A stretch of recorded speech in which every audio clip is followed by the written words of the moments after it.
नमस्कार दोस्तों, स्वागत है आपका मेरे इस YouTube channel AKG exam study में। तो हम आज इस वीडियो में कवर करेंगे सीटेट में पूछे जाने वाली हिंदी पेडागोजी के टॉप 30 क्वेश्चन जो कि एग्ज़ाम के लिए बहुत ही महत्वपूर्ण हैं। तो चलिए वीडियो को शुरू करते हैं, और अगर आप मेरे चैनल पर नए हैं तो मेरे चैनल को क्या करें, सब्सक्राइब करें, ताकि मैं ऐसे ही बढ़िया वीडियो आप लोगों के लिए लाता रहूँ। तो चलिए शुरू करते हैं। तो सबसे पहला क्वेश्चन क्या है कि भाषा अधिगम का सबसे प्रभावी माध्यम क्या है। तो भाषा अधिगम का जो सबसे प्रभावी माध्यम है वह है अर्थपूर्ण सामाजिक अंतःक्रिया। जो भाषा अधिगम का मतलब क्या होता है कि भाषा को बच्चा सबसे अच्छे से कैसे सीख सकता है। तो अर्थपूर्ण और सामाजिक अंतःक्रिया के माध्यम से क्या करता है, बच्चा सबसे अधिक भाषा अधिगम को सीख सकता है। अब अगला क्वेश्चन क्या है, अगला क्वेश्चन देखते हैं।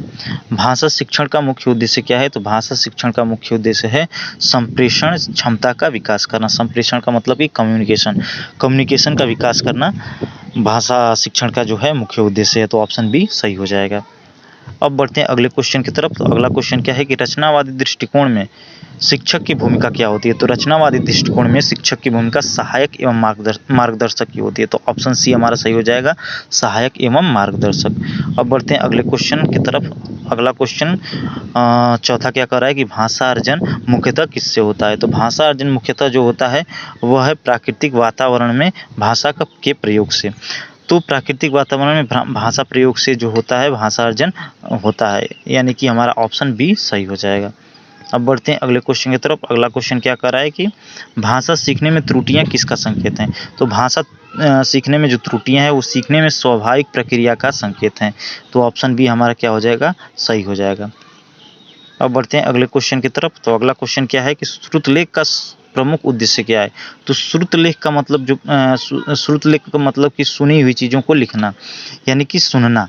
तो श्रुतलेख का जो प्रमुख उद्देश्य है वो है वर्तनी एवं श्रवण कौशल का विकास करना। तो ये हमारा ऑप्शन बी क्या हो जाएगा, सही हो जाएगा। अब बढ़ते हैं अगले क्वेश्चन की तरफ। तो सातवां क्वेश्चन क्या कह रहा है, सातवां क्वेश्चन की भाषा की 4 मूल दक्षताएं क्या होती हैं। तो भाषा की जो 4 मुख्य दक्षताएं होती हैं, देखिए एक सूत्र है सुबोपली, एक सूत्र है सुबोपली। सुबोपली का मतलब होता है सुनना, बोलना, पढ़ना और लिखना। तो सबसे पहले जो आता है वो सुनना होता है, सुनते हैं हम।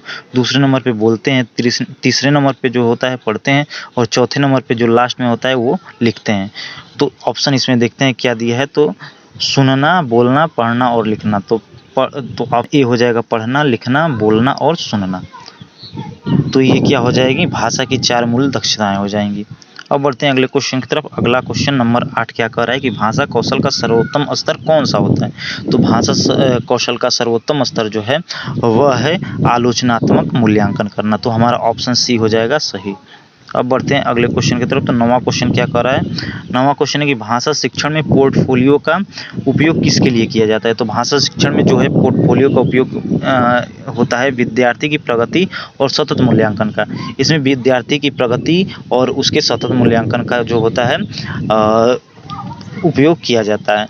तो हमारा ऑप्शन बी सही हो जाएगा। अब बढ़ते हैं अगले क्वेश्चन की तरफ। तो अगला क्वेश्चन क्या कर रहा है, 10वां कि निकटस्थ विकास क्षेत्र यानी कि जेडपीडी किससे संबंधित है। जो जेडपीडी है वो हमारा ऑप्शन बी बायोगोत्सकी से संबंधित है। जेडपीडी का मतलब होता है कि जोन ऑफ प्रॉक्सिमल डेवलपमेंट। तो ऑप्शन बी हमारा क्या हो जाएगा, सही हो जाएगा।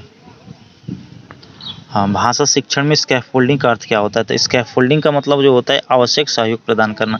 एक शिक्षक या जो मार्गदर्शक होता है तो बच्चों को जो सहयोग प्रदान करता है, जिसके माध्यम से बच्चे क्या करते हैं, आगे बढ़ते हैं, उसी को हम स्कैफोल्डिंग कहते हैं। तो हमारा ऑप्शन बी क्या हो जाएगा, सही हो जाएगा, आवश्यक सहयोग प्रदान करना। अब बढ़ते हैं अगले क्वेश्चन की तरफ। तो अगला क्वेश्चन क्या है कि बालक भाषा सबसे पहले किस कौशल से सीखता है। तो भाषा सबसे पहले किससे सीखता है। तो अभी मैं बताया हूँ सुबोपली। तो इस को हम याद कर लेंगे। और देखिए सुबोपली तो सबसे पहले बोला है, तो सबसे पहले क्या होता है, सुनना होता है। पहले नंबर पे क्या है, सुनना। तो इसमें सबसे पहले क्या करता है, श्रवण करता है, यानी कि सुनता है। तो ऑप्शन सी हमारा क्या हो जाएगा, सही हो जाएगा। अब बढ़ते हैं अगले क्वेश्चन की तरफ। तो 13वां क्वेश्चन क्या कर रहा है कि भाषा शिक्षण में प्रमाणिक सामग्री का उदाहरण क्या है। तो भाषा शिक्षण में जो प्रमाणिक सामग्री है वो वास्तविक समाचार पत्र है। वास्तविक समाचार पत्र यानी कि ऑप्शन ए हमारा क्या हो जाएगा, सही हो जाएगा।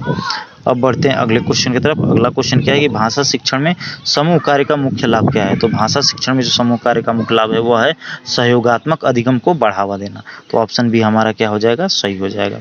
अब बढ़ते हैं अगले क्वेश्चन यानी कि 15वें क्वेश्चन की तरफ। तो 15वां क्वेश्चन क्या कर रहा है कि किस मूल्यांकन में सीखना यानी कि सीखने की प्रक्रिया पर ध्यान दिया जाता है? क्वेश्चन क्या है कि किस मूल्यांकन में सीखने की प्रक्रिया पर ध्यान दिया जाता है? तो सीखने की प्रक्रिया पर ध्यान सतत एवं व्यापक मूल्यांकन में दिया जाता है। अब बढ़ते हैं अगले क्वेश्चन की तरफ। तो देखिए अभी मैंने बताया जो वही क्वेश्चन फिर से आ गया। भाषा सीखने का सबसे स्वाभाविक क्रम क्या है? तो सुबोपली। तो सुबो का मतलब सुनना, बोलना, पढ़ना, लिखना, यानी कि ऑप्शन ए हमारा क्या हो जाएगा? सही हो जाएगा। तो चलिए बढ़ते हैं अब अगले क्वेश्चन की तरफ। तो अगला क्वेश्चन क्या है? अगला क्वेश्चन 17वां यह है कि भाषा शिक्षण में कविता का मुख्य उद्देश्य क्या होता है? तो कविता का जो मुख्य उद्देश्य होता है वह होता है सौंदर्य बोध एवं भाषा संवेदनशीलता विकसित करना। देखिए कविता में हम क्या करते हैं, सुंदर शब्दों में हम उसको क्या करते हैं, पढ़ते हैं और संवेदनशीलता के साथ पढ़ते हैं। तो हम क्या होता है इसमें हमारे संवेद विकसित होते हैं और सौंदर्य बोध होता है। तो ऑप्शन बी हमारा क्या हो जाएगा? सही हो जाएगा। एक बार और इस क्वेश्चन को देख लेते हैं। तो 17वां क्वेश्चन क्या कर रहा है कि भाषा शिक्षण में यानी भाषा शिक्षण में कविता का मुख्य उद्देश्य क्या होता है? तो भाषा शिक्षण में कविता का मुख्य उद्देश्य जो होता है वो होता है सौंदर्य बोध एवं भाषा संवेदनशीलता विकसित करना। तो ऑप्शन बी हमारा क्या हो जाएगा? सही हो जाएगा। अब बढ़ते हैं अगले क्वेश्चन की तरफ। अगला क्वेश्चन क्या है कि भाषा की त्रुटियां यानी कि भाषा की त्रुटियों का सुधार कब करना उचित होता है? तो भाषा की त्रुटियों का सुधार करना जो होता है आवश्यकता और संदर्भ के अनुसार, यानी ऑप्शन बी हमारा क्या हो जाएगा? सही हो जाएगा। आवश्यकता और संदर्भ के अनुसार जो होता है भाषा की त्रुटियों का सुधार करना उचित होता है। अब बढ़ते हैं अगले क्वेश्चन की तरफ। अगला 19वां क्वेश्चन क्या कर रहा है? 19वां क्वेश्चन है कि भाषा शिक्षण में उपयुक्त कक्षा वातावरण कैसा होना चाहिए? तो भाषा शिक्षण में जो सबसे उपयुक्त कक्षा वातावरण होना चाहिए वह होना चाहिए संवाददाता एवं सहभागितापूर्ण। बच्चों को कक्षा में क्या करना चाहिए? संवाद करना चाहिए और हर चीज़ों में सहभागिता यानी कि सहभागिता दिखाना चाहिए। तो यह ऑप्शन क्या हो जाएगा? सही हो जाएगा। तो ऑप्शन बी हमारा क्या है? सही है। क्या है? संवाददाता एवं सहभागितापूर्ण का। अब बढ़ते हैं अगले क्वेश्चन की तरफ। तो अगला क्वेश्चन क्या है कि पठन बोध का अर्थ क्या होता है? तो पठन बोध का मतलब होता है कि पढ़े हुए का अर्थ समझना। पठन बोध का मतलब कि पढ़े हुए का अर्थ समझना। तो ऑप्शन बी हमारा क्या हो जाएगा? सही हो जाएगा। अब बढ़ते हैं अगले क्वेश्चन की तरफ। 21वां क्वेश्चन क्या कर रहा है कि भाषा शिक्षण में प्रश्न पूछने का मुख्य उद्देश्य क्या होता है? तो भाषा शिक्षण में प्रश्न पूछना मतलब चिंतन एवं अभिव्यक्ति को प्रोत्साहित करना होता है। इसमें चिंतन अभिव्यक्ति जो होती है वो प्रोत्साहित होती है। तो ऑप्शन बी हमारा क्या हो जाएगा? सही हो जाएगा। अब बढ़ते हैं 22वें क्वेश्चन की तरफ। तो 22वां क्वेश्चन क्या कर रहा है? व्याकरण पढ़ाने का सबसे सर्वोत्तम तरीका कौन सा होता है? तो व्याकरण पढ़ाने का सर्वोत्तम तरीका जो है वो है प्रयोग की से नियम तक, यानी प्रयोग से नियम तक, यानी कि हमारा ऑप्शन बी क्या हो जाएगा? सही हो जाएगा। अब बढ़ते हैं अगले क्वेश्चन की तरफ। अगला क्वेश्चन क्या कर रहा है? 23वां, बहुभाषिक कक्षा में शिक्षक को क्या करना चाहिए? तो बहुभाषिक कक्षा में शिक्षक को सभी भाषाओं का सम्मान करते हुए सीखने में उपयोग करना चाहिए। बहुभाषिक कक्षा का मतलब होता है कि जिसमें कुछ बच्चे हिंदी बोलते हैं, कुछ बच्चे इंग्लिश बोलते हैं, कुछ बच्चे भोजपुरी बोलते हैं। तो ऐसे कक्षा में हमें क्या करना चाहिए? सभी भाषाओं का सम्मान करना चाहिए और सीखने में उपयोग करना चाहिए। तो ऑप्शन बी हमारा क्या हो जाएगा? बिल्कुल सही हो जाएगा। अब बढ़ते हैं अगले क्वेश्चन की तरफ। तो अगला क्वेश्चन क्या कर रहे हैं? 24वां की भाषा सीखने में प्रेरणा का सबसे बड़ा स्रोत क्या है? तो भाषा सीखने में प्रेरणा का सबसे बड़ा स्रोत है सार्थक गतिविधियाँ। बच्चों को सार्थक गतिविधियाँ कराई जाएँ तो सबसे बड़ा स्रोत है भाषा प्रेरणा की। अब बढ़ते हैं अगले क्वेश्चन यानी कि 25वें क्वेश्चन की तरफ। तो भाषा शिक्षण में सबसे प्रभावी मूल्यांकन कौन सा है?